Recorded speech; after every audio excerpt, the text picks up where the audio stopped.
The year is 1912, and RMS Titanic is getting ready for its first voyage to New York.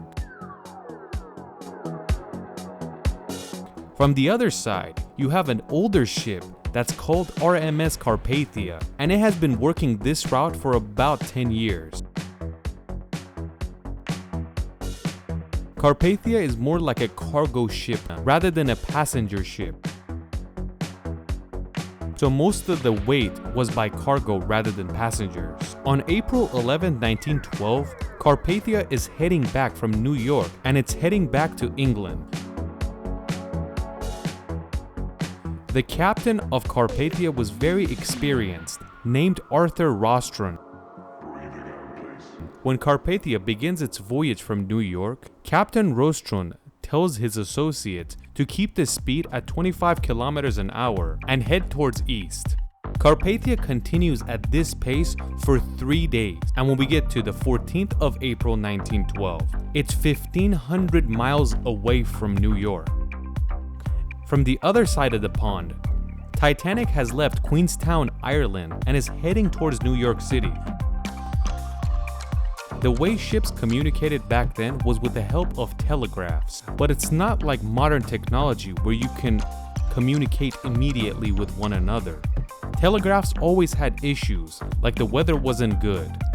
The guy running the telegraph wasn't there, he was using a bathroom. What we're trying to say is that telegraphs were very unreliable.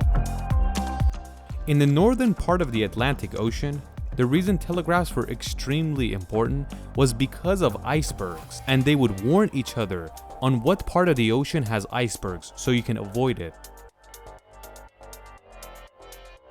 On the morning of April 14, 1912, every ship in that area started warning everybody that there's a lot of icebergs here and you should be careful. Carpathia and Titanic are kind of close to one another, and both of them received this message from the surrounding ships. Just like we said earlier, Captain Rostron was a very experienced captain, and that is why he notified all the ships that you should move a little bit south and avoid the icebergs. Even though it will take longer, it's worth it. It seems like the captain of Titanic wasn't having any of that. He wanted to get to New York as fast as possible, and he wanted to break a record, and that is why he went full throttle towards New York without giving a damn. On this map, you could see how far north Titanic is moving, and the icebergs is right in front of it. It gets dark and we get to 11 p.m. The captain and other employees go to sleep, but the telegraphist decided to stay and check on more ships to see what is happening. We have another ship more north than Titanic called the Californian. The captain of Californian received these warnings as well and decided to slow down when he got in this area. And they were told, if you see any icebergs, tell us to stop. They see the iceberg and decide to stop and rest for the night so they can start the voyage once again tomorrow. Californian even announced in the telegraph that we are hitting some icebergs and we're deciding to sleep at night until tomorrow. Carpathia also receives this message, and the telegraphist in Carpathia gets extremely worried because he realizes that Titanic is very near Californian. Why didn't they say anything? It was at that moment that he tried to contact Titanic, but he didn't receive anything, and he decided to go to sleep because there's no messages anymore. But once he's trying to sleep, all he can think about is Titanic and what is happening to it. It's at 11:40 p.m. when the telegraphist of Carpathia is thinking all this. It is good to note that it was at 11:40 when the Titanic hit the iceberg. So once the telegraphist is thinking about this, Titanic has already crashed. The telegraphist goes to bed, but the thought of Titanic doesn't let him sleep. He gets up and decides to check the telegraph once again. Harold Cottam, the telegraphist of Carpathia, when he sees the messages, he continuously sees messages from Titanic that say SOS, SOS. We have hit an iceberg. SOS means save our souls. Cottam immediately goes to the captain room and wakes him up and tells him that the Titanic has hit an iceberg. Captain Rostrom immediately tells all the officers and engineers to get up immediately because we need them. When RMS Carpathia wants to go towards Titanic, it's about 70 kilometers away. The closest ship to Titanic is the Californian, but everybody has gone to bed on that ship and they don't know what's going on. The other two ships that are close to Titanic is Mount Temple and Burma, but they are so old that they have an average speed of 10 kilometers an hour, and there's no way they could get to Titanic in time, so the only hope is Carpathia. Rostron immediately tells his men to move towards Titanic at maximum speed. Why did the captain wake up every officer and worker? Because he put 15 men in front of the ship to look out for iceberg. The weather is ice cold, and the officers that are in front of the ship are freezing, and that is why Captain Rostron tells the kitchen to continue making coffee and tea and giving it to these employees so they can stay warm. The captain knew when he gets there, there's gonna be a lot of people in the water, and that is why he got the rescue ladders ready. It's interesting to note that RMS Carpathia had a lot of passengers in it, even though it wasn't as luxurious as the Titanic, but it was not sinking like the Titanic. And not one passenger has woken up because of any of this. And this is in a way where multi-millionaire passengers of Titanic are freezing to death. When Rostron calculated when he will get there, he realized that we will be there around 3 in the morning. That's about 3 hours later. And that's Carpathia moving at maximum pace.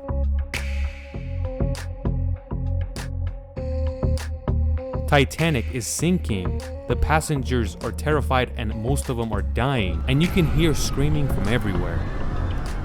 When RMS Carpathia is moving towards the iceberg and Titanic at maximum speed, Rostron is very terrified because he doesn't know if he's gonna hit an iceberg as well or not. But since he was a professional, he didn't show it to his crew and kept calm. At 2:05 a.m., the telegraph cuts off in the Titanic because there was no more electricity. Rostron couldn't predict exactly where the Titanic is located. He could only predict. He kept communicating with his officers up front to see if they are seeing any icebergs. Eventually, at 2:40 a.m., they see a green light from a very far place. The officers immediately tell the captain, when this green light is being seen, it has been more than an hour that the Titanic has sunk to the bottom of the Atlantic Ocean. But a lot of the people are on the water waiting, and most of them are in the lifeboats. But unfortunately, a lot of them has frozen to death. When Captain Rostron sees the green light, he tells his men to shoot a firework every 10 minutes to tell the passengers that we are coming. When they get close to the green light, the officers immediately announce that there is a lot of icebergs in the way, and the captain had no choice but to slow down RMS Carpathia because they were seeing tens and tens of icebergs. But the green light is still being seen, and it was actually a green flare that was being lit by the lifeboats. Carpathia is moving slowly but surely towards the Titanic, but it's being very careful of the icebergs. Eventually, at 3:30 in the morning, RMS Carpathia reaches the lifeboat that was giving off the green light, and behind that boat, there was a lot of other lifeboats. All the officers and engineers were appointed to help the people get up. Even with all that, 4.5 hours later, 705 passengers from the sinking Titanic are saved. Even though the Carpathia's route was toward England, but since it was much closer to New York, it decided to head that way and take the people of the Titanic towards there.